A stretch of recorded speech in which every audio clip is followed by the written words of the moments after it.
The real you is not a puppet which life pushes around. The real deep down you is the whole universe.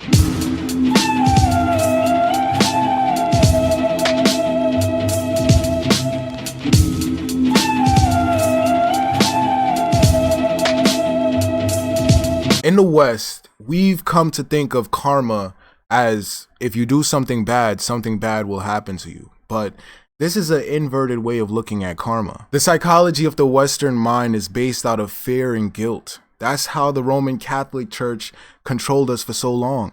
That's how the government is controlling us right now. By externalizing our thoughts, by externalizing what happens to us. We think that some higher power or some magical force is going to punish us for our misdeeds, but we're punishing ourselves for committing the misdeed in the first place. In the yogic culture of India, the word vasana is used to describe one's personality or the smell that you give off. Your desires create certain tendencies, certain grooves in your mind. They create certain aptitude, they create certain impressions, and that impression deepens and deepens. In neurological terms, they say that your habits become neurological pathways.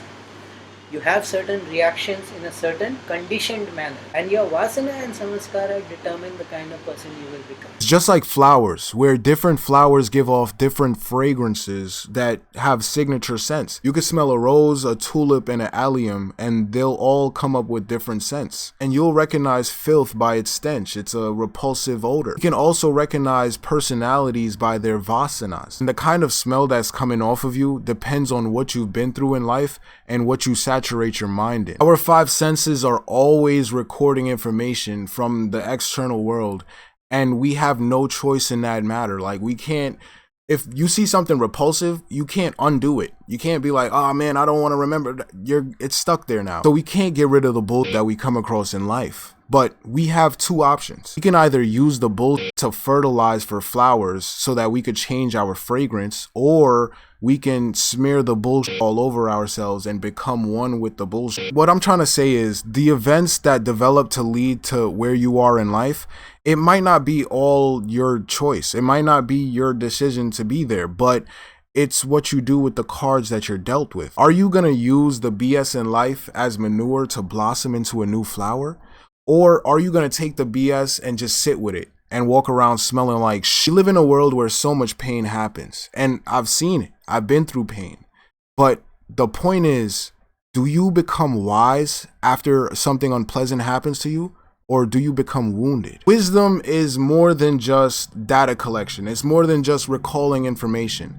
Wisdom is a way of living life and a way of perceiving. Over here in America, we only recognize one type of intelligence, and that's the logical mind, where it's limited to judging based off of memory. Our intellect can be as sharp as a knife, but think about a baby with a knife.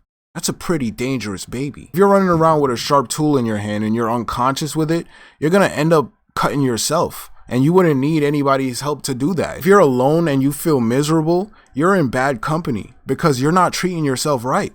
You have to understand, we must all understand that the human experience is not an external thing. It's happening inside. This isn't an accepted idea in the West because advertisers, businesses, corporations, they use the emotion of chasing an experience outside of yourself to get you to buy their product. I'm looking at the newest iPhone advertisement and I'm like, bro, what's new and improved about this one?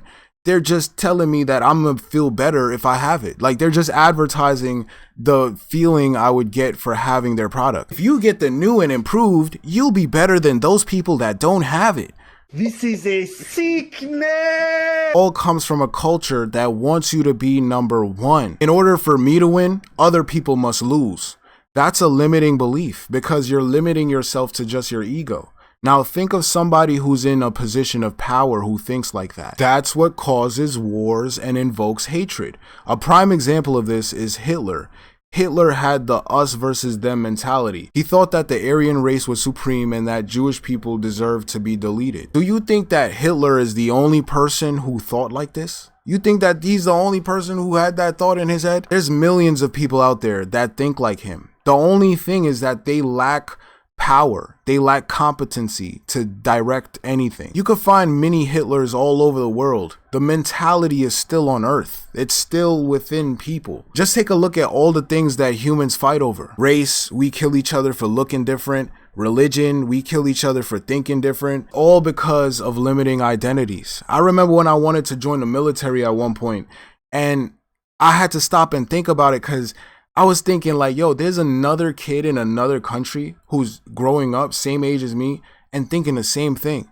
And we're going to meet each other on the battlefield one day after going through all the training, all the courses, all the graduation, just to try to end each other's life on the battlefield. And I would have died thinking I was right, and he would have died thinking that he was right, because we're both trying to serve our country, both trying to serve our people. Hitler wouldn't have any remorse for what he did because he thinks that he's in the right. He's fighting for his people. He's fighting for his identity, his limited identity. The same way how a US soldier fights for America, the same way how what we consider terrorists fight for their gods. Everyone thinks that they're right, but they're all wrong because separation is the original sin.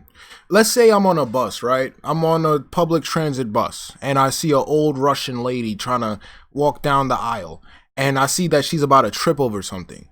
Now, if I sitting in my head, if I don't care what happens to her, like, oh, that's another race, that would have been a sin against my humanity, because then I would have been trading it for a limiting identity. Your karma can be the discipline that you've made for yourself, where you can stand on it and be present in life, or it can be a jail cell where you're going through a cycle of bad habits and you're a prisoner to your memories. A lot of people, when they start out in life, they start out with joy as kids because we're curious about the world that we're growing in.